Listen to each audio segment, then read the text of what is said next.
Hi guys, I'm Jan. Welcome to my channel.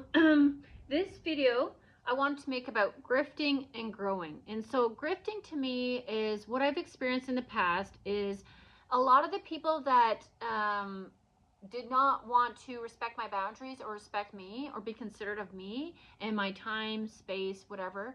I found that they tend to move move back and forth between religion. They try out spirituality. They're trying all these things, but it's more like costumes instead of moving through them to experience them, if that makes sense. So for me, I started in religion when I was younger. I would go to church once in a while with my mom, only because I don't know, I didn't really want to, but I just did it.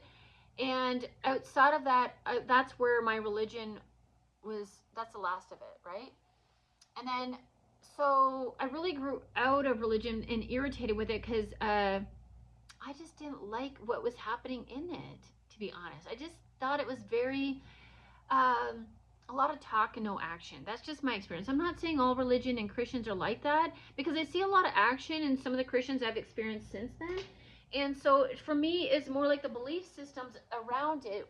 When I started really going back into religion to research it more, I don't know. It's just like when I started looking at the beliefs of religion, after I came out of spirituality because I realized there's so many delusions tied up into that. And so it made me go back and like, I felt like spirituality was very similar to religion. And so I started comparing the two, and they both have very like fantastical ideas about them, if you think about it. And then I also looked at some of these things have been around for a long time. And so people like to put emphasis on how long things have been going on for, how long a marriage is.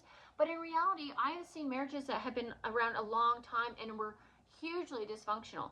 And so time doesn't determine efficiency or success, right? And then I also look at when the Bible is written and like what sort of relationship men and women had at that time, and women had no rights but men did. So like whoever's writing that Bible back and then, you think they had the epiphany to see that men and women are equal? So like there's a lot of stuff that are beneficial in the Bible, but there's a lot of bullshit in there too. And so this is where when I was in these environments, I was spotting things where it would be like, wow, that's not right, that's inaccurate, that's manipulative. And so I saw that in religion, and there was a time where I didn't really believe in anything. And then I fell into spirituality, and I found a lot of things that sounded good, but in reality didn't work out. And so, here's the thing too, is sometimes there are things like I'm starting to learn yoga. Is that spiritual? It can be associated with spirituality, but it's also meant to be supposed to be good with strength training and stretching, right? So remove the spiritual factor from it. Like I just did a video about it, and I enjoyed aspects of it. I could see where it is good for your mind too. So like when you encompass your whole, I think that's like the spiritual thing, right? Like how are you feeling as a whole? I think that's the explanation of spiritual. And so as a whole, I think yoga can be beneficial, but if you're using it to peace out, I don't know. I just don't it's when I did the yoga, I feel like I was more just focused on myself, which is part of the process. Like you need to be less obsessed about the predators and more focused on yourself and grow yourself. And so I think sometimes people can use, just because you do yoga doesn't make you a well-rounded individual. Just because you can do yoga doesn't mean you're meditative or reflective, right? So that's where I kind of like, that's where the grifting comes in, because I think there's a lot of people that meditate and they may sit there in silence, but I don't know what's going on in their mind. They could be daydreaming and saying they're like, just because, and you got to remember when people are doing these things, like who they're doing them and like who's benefiting from them. Like, are people seeing them meditate, do yoga, wear this spiritual jewelry? And another thing too is like, grifters, I feel like some of these people like that claim to be spiritualists and stuff are very costumey, and that's a red flag. It's not to say like, you know what, I like to wear baggy pants too, because but I also like wearing tight pants too. So it's not a costume, it's a preference, right? So be careful of people who have like a costume to their facade. This can also be people who are well dressed and make money are not successful individuals. They ride off the backs of others. They're very charming, and I think with that charm, they use it to fool people into thinking that they're a good person. Because with the charm, it comes like things like just be positive, or let the universe handle this. It's okay. And which, you know what? When you say things like that, it can mean similar things to like, well, there's no point stressing about it right now because you can't do anything about it right now. That's helpful because it's more detailed, right? But when you say, let the universe worry about it, that's relying on something outside of yourself. And so now it's almost like I don't have to do anything about it, so now I don't have to be responsible for it. And now it takes responsibility out of your hands and places it on something that is in the unknown. We can say up there, everywhere. And in reality, now you don't have to worry about that problem. When in reality, it's not about worrying, but it is about managing your life and making sure that you're not just leaving things to fall off the wayside and then wondering why you have a tower moment coming up front, right? And so grifting and growing are very different things. Grifting is like trying to remove yourself from the responsibility and portraying yourself like someone who is already successful. It's kind of like faking it till you make it, but like they're missing the making part, which is the action and the experience, right? So people will just fake it, and what they will put a lot of effort and intention into is like fooling other people. And it's a lot of parroting information, it's a lot of politicianing, it's like friendly all the time, positive no matter what. That is not human. We can't do that. But it's also not about emotionally dumping and overexposing yourself either, like a wounded empath can do. And so to me, I had to get good at going in words instead of internalizing. And there's a difference. Going in is like you're looking for answers and you're not numbing yourself out. You're not distracting yourself. You're not avoiding things, but you're really looking for the painful truth. And with that, I had to know that I was the common denominator for that painful truth. And what that meant was I was empowering myself by recognizing even when I feel victimized, I don't have to be the victim. I don't have to stay there in that mindset. I can recognize it, I can release it, I can move through it, and then I can keep growing. And some people will internalize that pain, and empaths internalize a lot, but narcissistic, highly narcissistic people will like throw it back out. They're not taking that. They're blaming, they're resentful, they're not accepting like that they could have anything to do with the pain that has been experienced upon them, right? It's your fault, it's that fault, it's that fault, it's that fault. And I can even see where I've done this, where it's like we're blaming the government. And yes, the government is a huge problem, but we are greater than the government. And so we're really meant to be the boss of the government. And so if the boss is misbehaving, then as the employees of the company, we can quit and walk away and or create an action to hold that person accountable. And yet nobody wants to do that, right? So now, is it the government, or are we enabling a government to behave badly, right? Like, we have rights too. We have action too. But when we get so caught up in things and then we say, I can't do this because I can't do that, well, you're saying you have no options. We always have options. So you see the belief system here? It's like different between saying like I can choose to change something and make change. You know, my dogs don't behave well. Okay, I have to teach and train them. Otherwise, my dogs will continue to behave badly. And just because another dog triggers them, that dog is triggering and badly behave. But if I can't get my dog to stop reacting to that dog, I can try to do that. That's the control I have. I'm training my dogs because I realize I can take my power back. When I have a reactive dog, I'm teaching my dog to stay still. So now they're not behaving like prey, freaking out, racing around. They're calm. Those other reactive dogs are going to pick up on that. Okay, they're not going to see my dogs freaking out as like a sign to chase them and like they're prey. Now we're still. We don't give a shit about that dog that's reactive. We don't see you as a predator. I'm taking my power back, right? So there's things that you develop within yourself, but you have to grow those things and you have to test those things. And you have to learn by, trial and error. Whereas grifting is somebody who just puts the blame on everybody else while behaving a certain way, right? Their behavior, it seems like positive, but in reality, they haven't done any growth work. They're just using, words. They're using phrases that, show up in the Bible, that are in the spiritual community, that we've used over a long period of time, but really are dysfunctional and don't help. What was one of them? I want to make a video about like things that we say that make no sense. I don't know. I can't come up with one, but I thought that was helpful because there's some things that, You know, some things make sense. You know, good things don't come easy. Good things don't come easy. I've had to work really hard, right? So, like, think of that. Are you impulsive? Are you expecting something to come fast? Okay, so, like, do you believe in spirituality and think that all of a sudden a miracle is going to happen? Because that's impulsive energy. What's the miracle? For me, miracles don't happen in money mode. They happen in my ideas and how I've been keeping myself stuck, and how I need to educate myself with experience. The more experience I get, the more rejection I get, and then, or the more failures I have. But those are ways to improve my life, and those are like research. That's information. That's telling me where I'm really at right now on a map of life and on a map of success, right?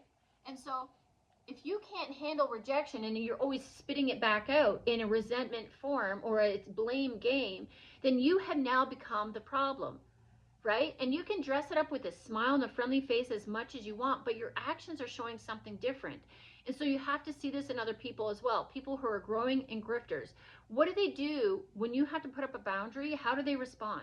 You know, do they want clarity? Like, okay, so like you're saying you don't like how I'm behaving. Okay, how could I make that better? I've never had somebody come and question, how can I do that for you? If you don't like this about me, I'm assuming you know how to do this for yourself, for other people, because there's a reason why they keep coming back to you. So how can I do that for myself? And like I said, I have coaching sessions available for you if this is something you're struggling with. Some people don't know they're the narcissist, and some people, like, I don't like to put labels because I have been narcissistic too. But I do have a high level of empathy because of the pain that I've been put through in my life at the hands of cruel people that were meant to care for me. And so I still have narcissistic tendencies. I still have these delusions that I have to work through, that things are just going to happen for me because I'm a good person or because I have good intentions. Like, that's not my experience. I still have to do the footwork. You know, I still have to put myself out there. I still have to show up. I still have to be consistent.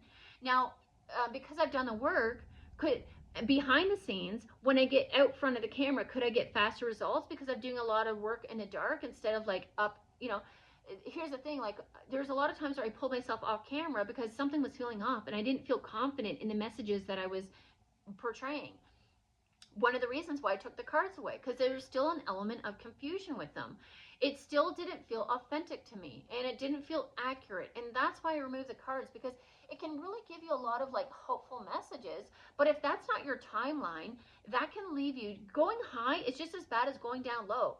The idea is to stay consistent and neutral, right? Because when you get really excited and overly excited to feel it in order to achieve it, if you're not close enough for that, you take yourself up really high, now you drop really low, and now that can bring you down into the hopeless, helpless energy, because you're like, I believed in this, I really believe I deserve this. And like, we think everybody deserves everything, but like in reality, everyone deserves shelter, food, healthy food. But like, if you have that and you want something more than that, you're going to have to work harder for that. Like, I believe our government should supply food and shelter to everybody. But if you want a pool, if you want a bigger living space, if you want to work from home, those are things you're going to have to work harder for. So you're not entitled to any of those things. And whether you believe you're in tune with the universe or not, if you haven't done the work to create those achievements, you don't just get them just because you've been a good person or just because some people have treated you badly. There's no entitlement there. And I'm having to work through that myself because it feels like I've been at the hands of so many abusive people where you feel like there's got to be some sort of silver lining at this, but I still have to work to get my silver lining because I'm still alive. I'm still alive. That's the benefit. I'm still alive. And that's kind of like where people thank God every day that they're alive. And so, like, while I'm glad I'm alive, it allows me to really work forward to those things. But, like, I also have to protect my nature, too, and protect my energy, because I can't just expect God to protect me while I try to attain the goals that I want. God is there for guidance, not, like, if I keep showing up around dangerous people, dangerous things are going to happen. If I want to walk around with my headphones in dark alleys, I mean, it's just a matter of when, not if, right? So I also have to show up and not expect God just to protect me, but I have to show up in action and protect myself. That's learning boundaries. That's learning about people pleasing. That's learning about giving out of guilt. These are all things that I have to take on, and I can't just expect the universe to protect me while I'm living in a delusional, naive, uneducated state, right? And so there's some people here who pretend to know more, but they don't know enough. And so, like, grifting, recognizing a grifter is somebody who can't come back around and try to understand what you're trying to talk about. They're not confident enough in asking questions. And it doesn't have to be like a predator. It can just be someone who's insecure. Because for me, a lot of manipulators are insecure.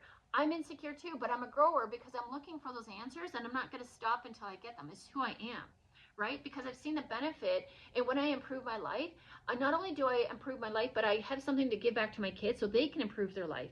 And so a lot of people talk about like generational curses, but for me, I don't believe in curses. I believe in like comfort and patterns, right? And so if you aren't willing to look at the blind spot and see how you are keeping yourself stuck, then you're always going to be looking for excuses, which is grifting, instead of solutions, which is growing. So if you're not looking, and if you are not a part of that solution, and those excuses are part of somebody else's position, then you're never going to grow. It's always outside of yourself. And if you're relying on things like spiritual aspects outside of yourself as well, those are now like, that's not my responsibility. I'm not being accountable. Let God take the wheel, you know. And sometimes you have to unload emotionally. I love the song God Take the Wheel by, was it Carrie Underwood? I love music to just like emotionally, like I am feeling, when you're growing, there is a pressure and a weight that comes with that. And so there are times when that is helpful to just, you know, take this. I can't handle it right now. Or just, but in the way that I do that, instead of like God take the wheel, I say I give myself permission to give up for a time. That's not give in. That's give up. And that says I can't handle all of this right now. So let's break it down. What can I do? And I did a video before, not obviously, but about like, and I'm gonna do a revision of that. What can I do right now? Right? And so look for the small things. And now look for the grifters are people who are looking for a different group. And growers are saying, no, I'm not. So I used to think like, if I just move, I'm going to make more money and I could just sell my house and move again. I didn't know how to make money. I knew how to spend money. I knew how to renovate my home and go into debt that way. I never knew how to make money. And I also thought like moving was a solution. And another, I've seen people in my same position will just say like, I live in a small town and I have to move. I live in a small town and I'm not moving. It's not, these people, just because you're surrounded by a high number of people, do you think moving is gonna work? You know, so moving, I had to find where I was grifting too, and I was just moving.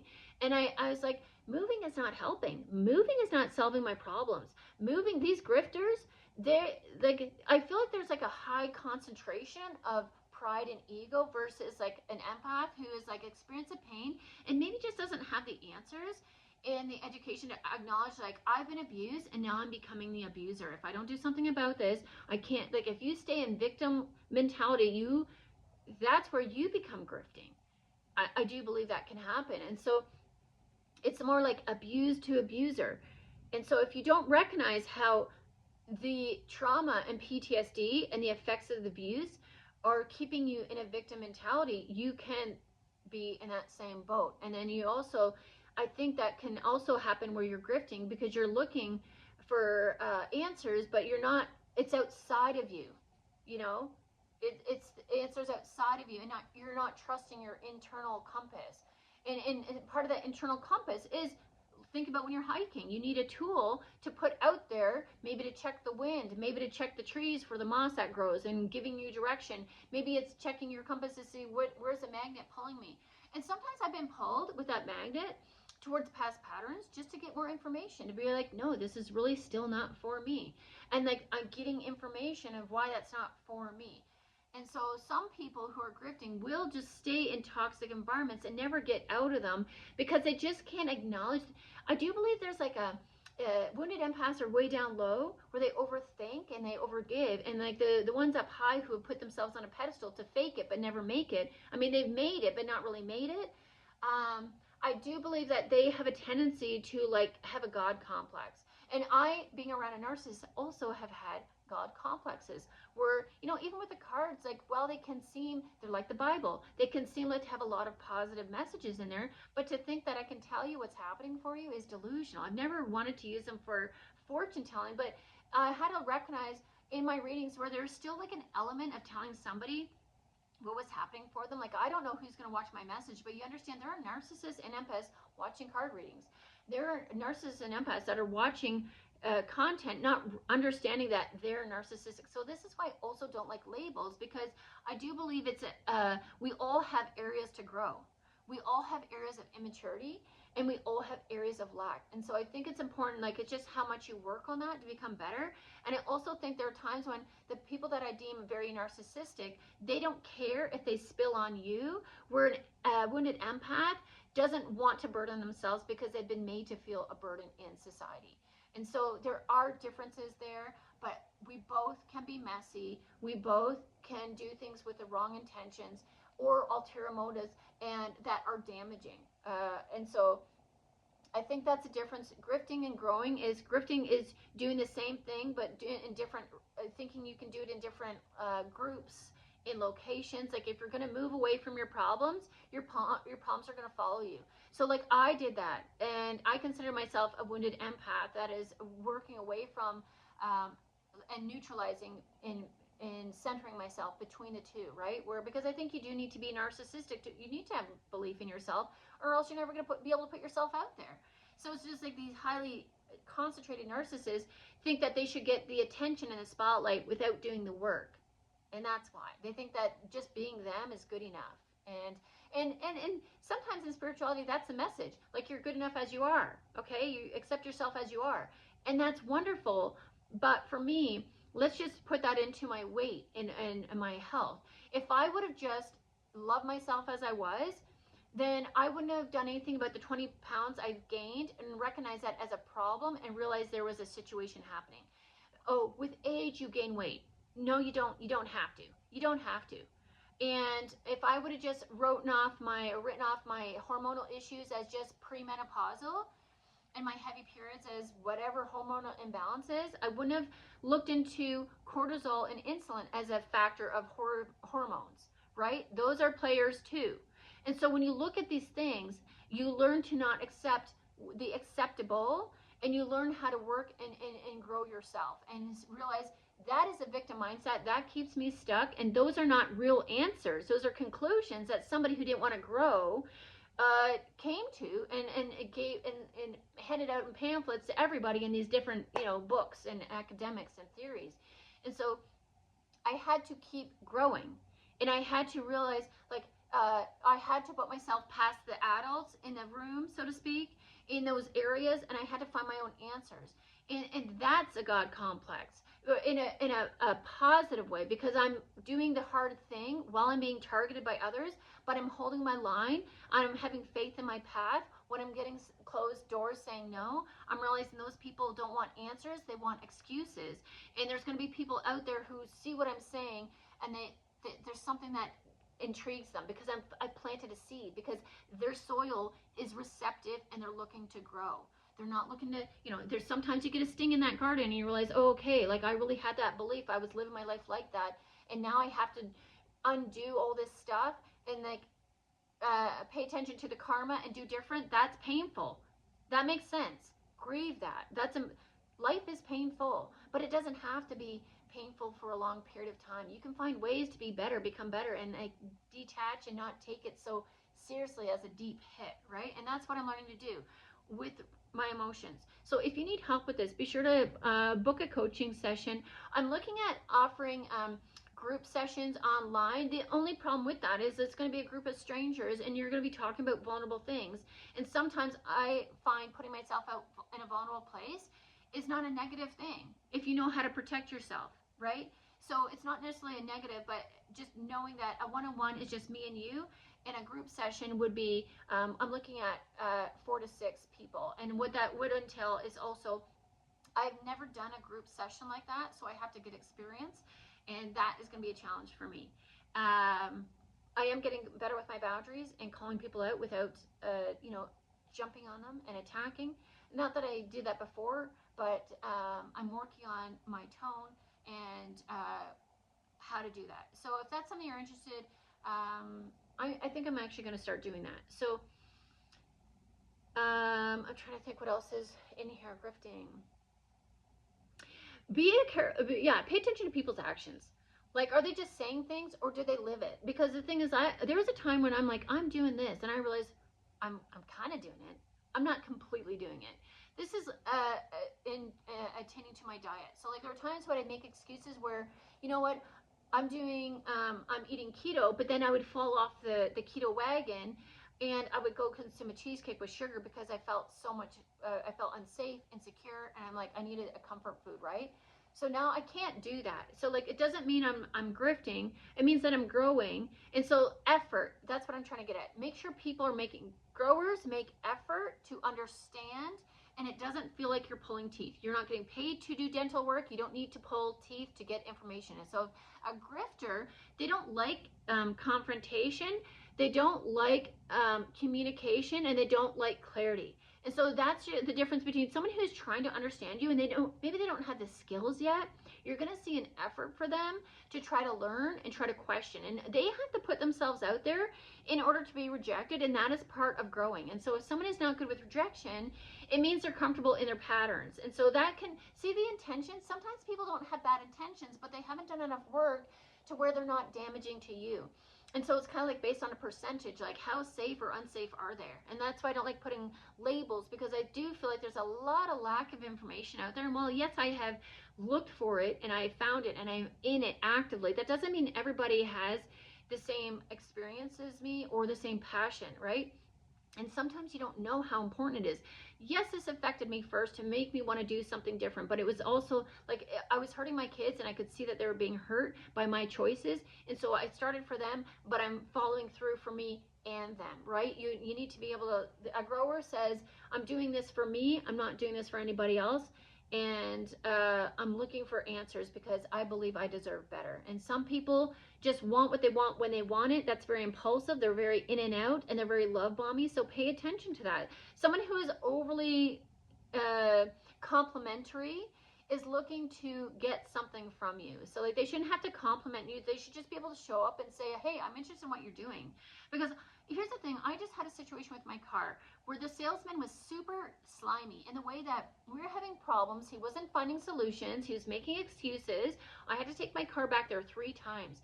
And every time he had to try to keep me updated based on what was happening with the car, he would always lead with, oh, it's a nice day we're having out there. That's some nice weather. Like, it's like he had to cushion the information. But I am not a child. I'm a grown woman, and I can handle the truth, okay? Maybe some people can't, but I can. And so when he showed up like that, it made me feel condescended, like it was condescending towards me, and that it was slimy, and like, just talk to me like, do you not see me as your equal? Like, I'm an adult. I'm paying my bills like an adult right now. I mean, obviously I'm struggling financially in some sort of way, but it is also because of when you elevate, you get targeted. Not an excuse. I still have to keep moving. I still got to figure out solutions. I can't just blame those people. I got to figure out how to make money, because it's not their problem. I don't know how to make money. They're just triggered by my growth. And so when I saw that, like, that to me, that was like, and then I had another salesman I had to ask for his manager. When I spoke to him, he got on the phone. He told me what the issues were. And the first conversation was not that. He was making a lot of excuses as well. Well, this can happen and this can be like this and we can experience this. And I was trying to tell him it's not just like the problems with the car. It's how I'm being treated by your service people. That's all. It's like a whole. It's not just this one thing. It's this and all of this adding up. And the fact that this is a brand new car of 3.5 years and I'm having all these problems. And the reason why I paid so much for this car was because I wanted safety and security, and I'm not getting that. Right? And then I'm also not getting the customer service where he's just bullshitting me. And then also this car has gone in 3 times and you guys still can't find a solution. When you're a mechanic of 40 years, you would think that this is your area of expertise, and you can't find, he doesn't know, like, after dealing with this kind of model for this many times and dealing with sensors for this long, like, he still can't, like, I understand there's a lack of diagnosis that you can, like, it sends you in an area, but being an expert, I would think you would have a recall that you can pull up and be like, oh, we dealt with this car and this was a problem last time. Because when you go on the internet, it tells you that this car is known for sensor issues. So if the internet knows this car is known for sensor issues, why wouldn't the mechanic who is physically working on these cars day to day not be able to go into that and ping on that, right? So now that is a man who I deem is comfortable and has gotten his foot in the door and is, you know, the company needs him and so they can't let him go. But at the same time, he's kind of using that as like I have experience, which is limited, but still experience. And so they're not going to let me go. But at the same time, it's like he's not elevating and growing himself to find out more answers. And I've had doctors that do this too. They kind of stay stuck in their bubble and they're not willing to look outside of it. And they're in a pivotal position where they have super insight and they have a number of customers coming back to them for similar, you just have to look at similar things. I'm like, oh, why do I have all these women that have hormone issues? And, you know, and like, maybe we should ask about their diet. Maybe we should ask about their lifestyle. And maybe it's not that doctor's job, but maybe you could send them in a direction, or maybe you could just do something a little extra to like make yourself that expert that you claim to be. And so some of these people, you have to ask the questions to see what the reactions are and where, like, how do they do what they do? So that's the difference between a grifter and a grower. I have answers, they have excuses. I have clarity and I'll go until I get it. I have action and clarity. They just have something that they're responding to, a book that someone else wrote. They're not working from their experience. They're working from somebody else's lack of growth. And they're saying, well, this is what I understand depression to be. Well, have you experienced depression? No. Have you put yourself in the position to understand that your life is sad and that now you will experience depression because you know that you're walking the wrong path? Well, no. Okay, well, I can't learn from you then. While you have some great word salad, you don't actually have any answers, just a lot of gray excuses. So that's how growers and grifters differentiate. I'm going to stop it there, and hopefully this is helpful. Be sure to like and subscribe. There are ways that you can donate in financially if you're comfortable and capable. Not expected, but is really valued right now. And there are ways that you can also book, in my email, you can book a coaching session, and I'm going to be adding Patreon group sessions with the understanding that these are strangers to me, so they're strangers to you. And while I do want you to be able to be honest and authentic, like I said, there is the difference between the two tiers there. So be sure to like and subscribe so that I can also get paid, so I can continue providing information for you. If that is not an option to book an appointment, you can help me help you by subscribing, liking, and commenting. These things are all helping. You don't have to share it. You can share it to your own Gmail or cell phone number, and that shows it's been shared too. These are all things that help me help you. So thanks for watching, and I'll see you in the next one. Take care.